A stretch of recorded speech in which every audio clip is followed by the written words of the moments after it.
So guys, meron naman akong videos na ipapakita sa inyo kung paano magkaroon ng G-Crypto gamit ang inyong GCash. Of course, kailangan meron kayong GCash app sa inyong mobile phone. So, click natin yung ating GCash. Ayan. And after that, of course, enter natin yung ating code. So, andito na tayo mga ka-viewers. So, nakikita nyo itong view all services. Ito, pakita ko sa inyo. Click nyo yung view services. Ayan, click nyo yan. Okay, so andito na tayo mga ka-viewers. Malapit na talaga. Scroll down lang mga ka-viewers. Okay, scroll down. May nakikita kayong G-Crypto. Ito, click nyo yung G-Crypto na yan. So, click natin yung G-Crypto. So, eto na. Ayan, naglo-loading na. Antay lang natin ng kaunti. So, eto guys. The following tokens are under maintenance. Yung UNI. Under maintenance daw ito. Ito. Pag nakita nyo ito, under maintenance daw ito. Pero, ang sabi dito sa baba, your crypto portfolio will not reflect the value you've placed in these tokens. Hindi daw maaapektuhan ang iyong portfolio kapag nakasali ka sa ibang mga cryptocurrency. Okay. Rest assured that your assets are secured. Secured daw yung assets mo. So, click natin yung okay. Wala naman pala problema eh. Click natin yung, itap natin yung okay. So, okay.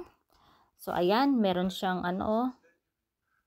to, under maintenance. So, click lang natin yung dismiss. Click dismiss. Na ibig sabihin, okay na. Naiintindihan natin.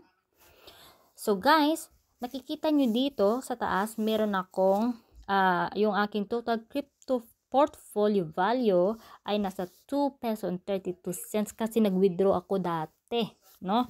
Ito, hindi ko napapakita sa inyo yung mga na-withdraw ko. At least, pinakita ko lang na merong laman ng aking crypto. So, ngayon guys, ito, papakita ko sa inyo ha. Halimbawa, pipiliin ko yung Hedera. Ito. Click natin yung Hedera.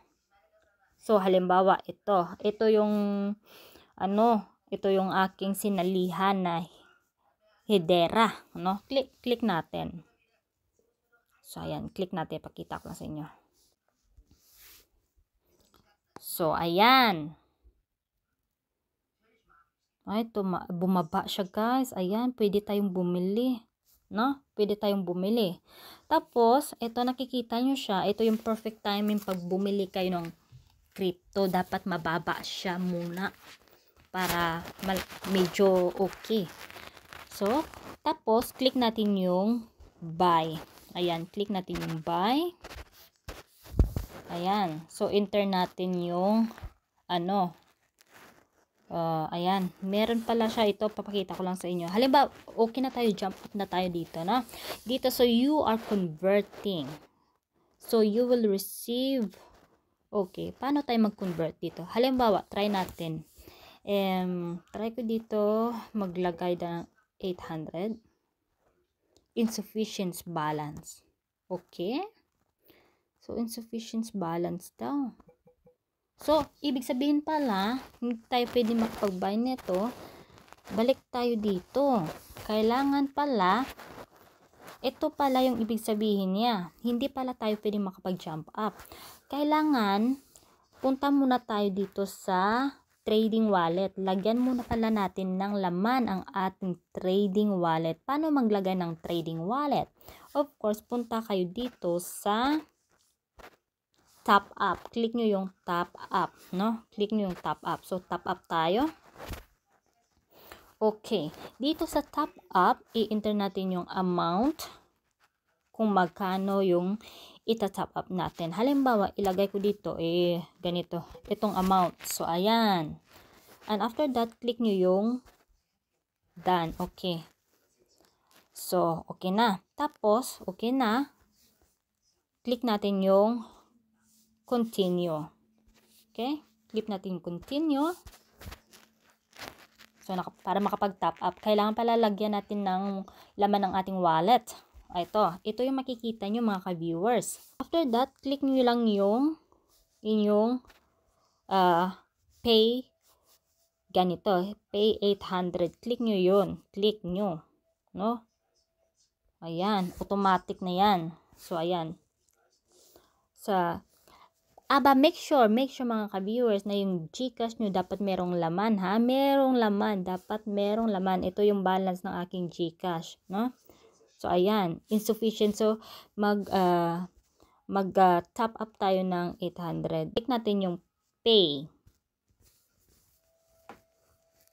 Ayan. Successful na mga ka-viewers. So, ngayon, click natin yung done sa taas.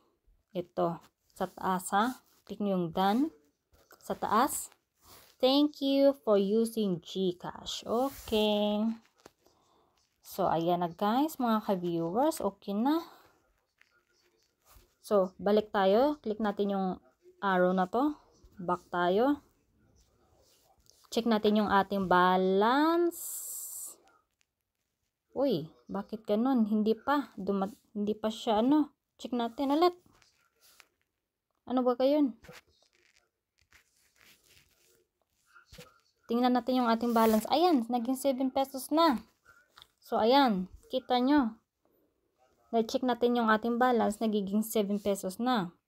So, ngayon, balik tayo doon sa ating GCrypto. Click natin ulit yung ating View All Services.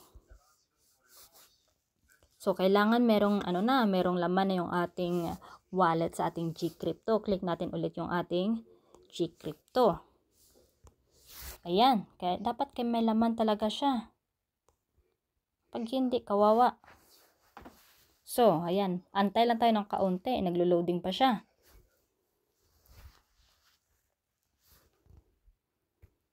So, ayan mga ka-viewers. Antay lang ng kaunti kung paano mag-join.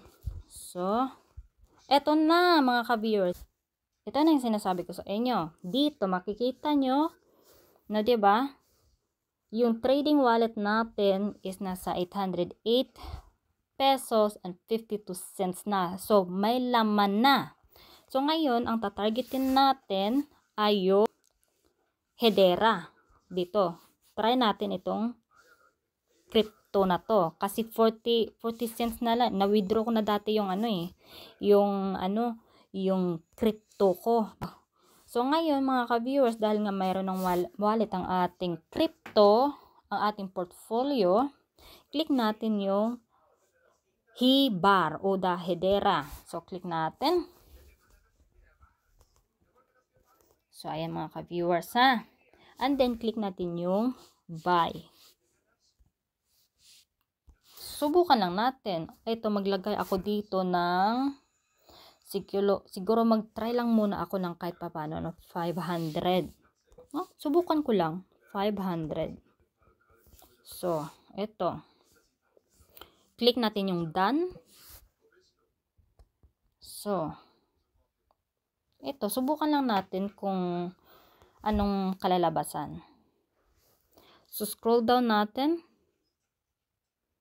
So, you are about converting 500 and then you will receive 82.70 H bar o ano bang tawag dyan. So, ayan. Subukan natin.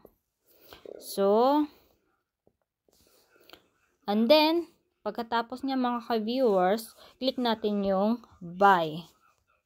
Okay.